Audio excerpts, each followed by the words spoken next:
Assalamualaikum warahmatullahi wabarakatuh. Selamat sore anak-anak.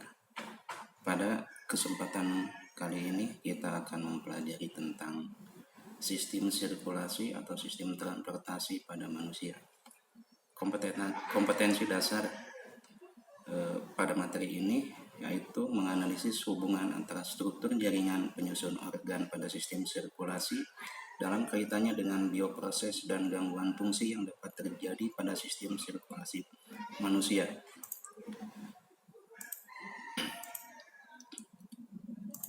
Baik,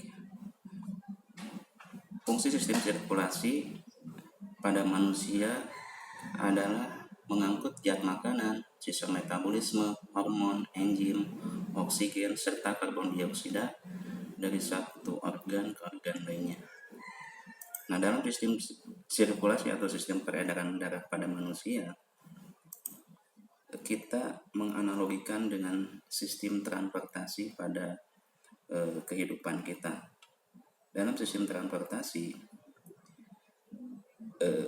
di darat kita mengenal adanya terminal, kita mengenal adanya jalan, kita mengenal adanya alat angkut, kita mengenal ada yang diangkut.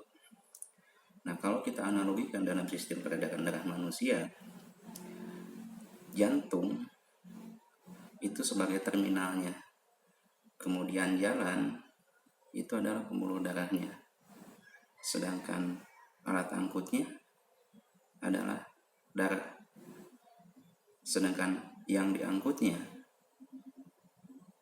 itu terdiri atas zat makanan, hormon, oksigen, karbon dioksida, air, dan sebagainya.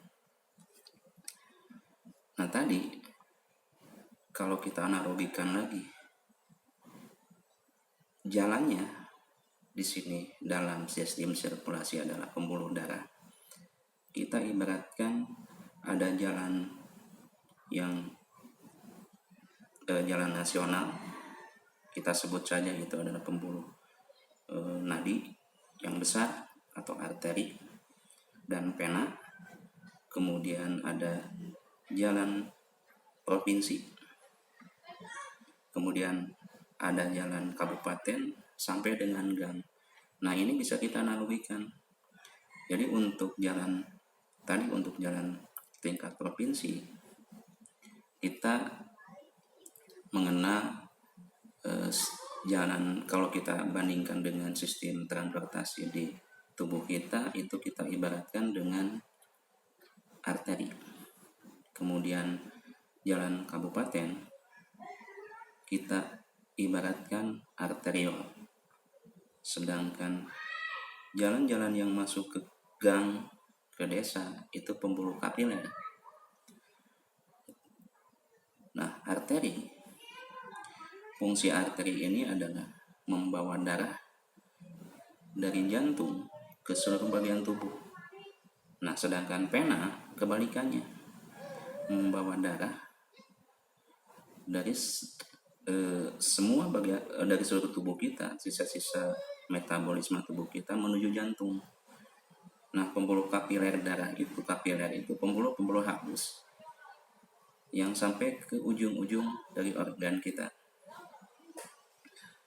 Nah, itu pemisahan, sehingga dengan memisahkan atau menganalogikan sistem peredaran darah seperti tadi, kita akan lebih memahaminya. Tadi, terminal kita ibaratkan dengan jantung. Jadi jantung itu adalah pusatnya dalam sistem transportasi.